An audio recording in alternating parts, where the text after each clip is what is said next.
Hello students, good morning. हमारे आज के इस वीडियो में हम जो है चैप्टर नंबर 8 पार्ट 8 शाम एक किसान, इस कविता का हम अध्ययन करेंगे। इसके लेखक हैं सर्वेश्वर दयाल सक्सेना। इस कविता के अंतर्गत हम क्या क्या पढ़ेंगे? सबसे पहले कविता का परिचय, कठिन शब्द व शब्दार्थ और कविता का आशय व अर्थ। तो आइए बुक की ओर चलते हैं। शाम एक किसान, जैसा कि इस बुक के माध्यम से आप देख रहे हैं या इस चित्र में आप देख रहे हैं, एक दृश्य दिखाई दे रहा है जहां पर एक पहाड़ जो है और सूरज दिखाई दे रहा है। वो पहाड़ जो है एक किसान की भांति दिखाई दे रहा है। तो कहने का मतलब ये है, इस कविता के माध्यम से हमें कवि ने जो है या इसके लेखक ने जो हमें एक प्राकृतिक दृश्य को जो है वर्णन किया है, जिसमें क्या क्या बातें हमें बताई गई है, इस कविता के माध्यम से हम जानेंगे। सबसे पहले इस कविता को अध्ययन करते हैं, फिर इसके अर्थ को हम जानेंगे। आकाश का साफा बांधकर, आकाश का साफा बांधकर सूरज की चिलम खींचता बैठा है पहाड़।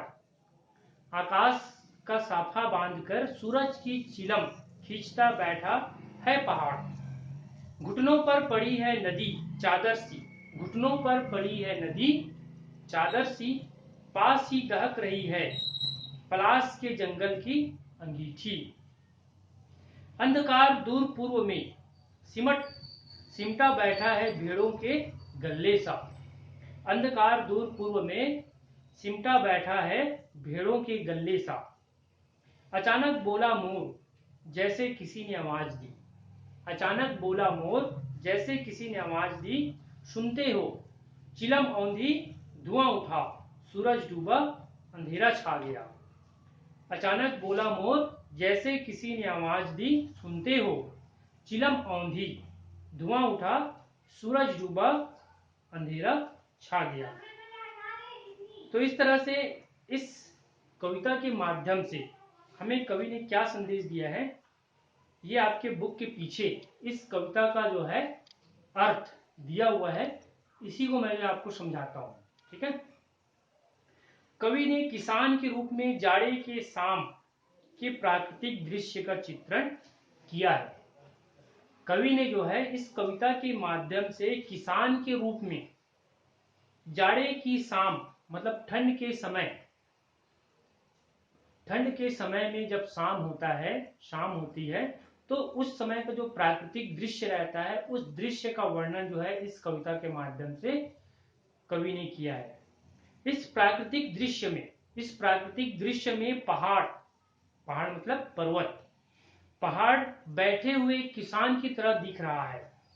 ठीक है। इस प्राकृतिक दृश्य में जाड़े के समय में, मतलब जाड़े के समय में, शाम के समय में जो है एक पहाड़ जो है किसान की भांति, एक किसान की भांति जो है बैठे हुए किसान की भांति दिखाई दे रहा है।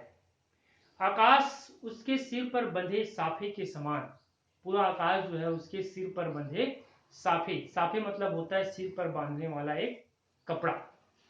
आकाश उसके सिर पर बंधे साफे के समान, पहाड़ के नीचे बहती हुई नदी, पहाड़ के नीचे जो बह रही है नदी, वह जो है घुटनों पर रखी चादर सी, वह नदी जो है घुटनों पर रखी चादर सी।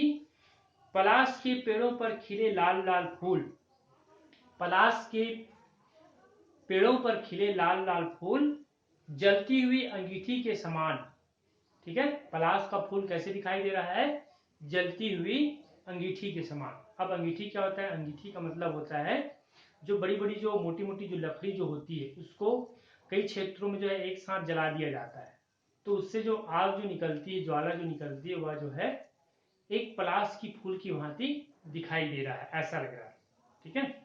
यह पूरा दृश्य शांत है, यह पूरा दृश्य क्या है? शांत है। अचानक मोर बोल उठता है, अचानक जो है मोर बोल उठता है, मानो किसी ने आवाज लगाई। सुनते हो।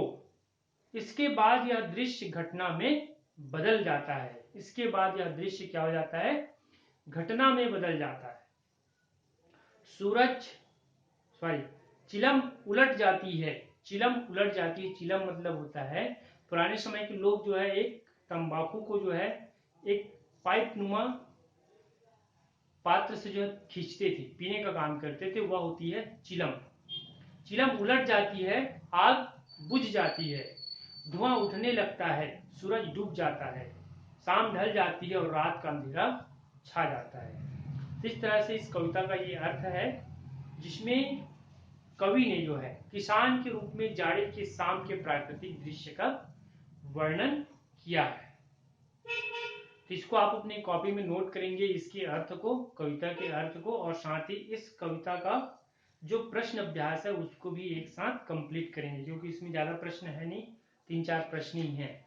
ठीक है, तो मैं जो है व्हाट्सएप के माध्यम से आपको जो है इसकी प्रश्न उत्तर और इस कविता का जो है आशय व अर्थ आपको जो है एक साथ भेज दूंगा। आप अपनी कॉपी में जो है इसे नोट करके सबमिट करेंगे। ठीक है, 4 से 5 दिनों में आपकी कॉपी कंप्लीट होकर सबमिट होनी चाहिए। ठीक, आज की वीडियो में इतना ही। नेक्स्ट वीडियो में हम जो है नेक्स्ट चैप्टर की जानकारी देंगे। तब तक के लिए इतना ही।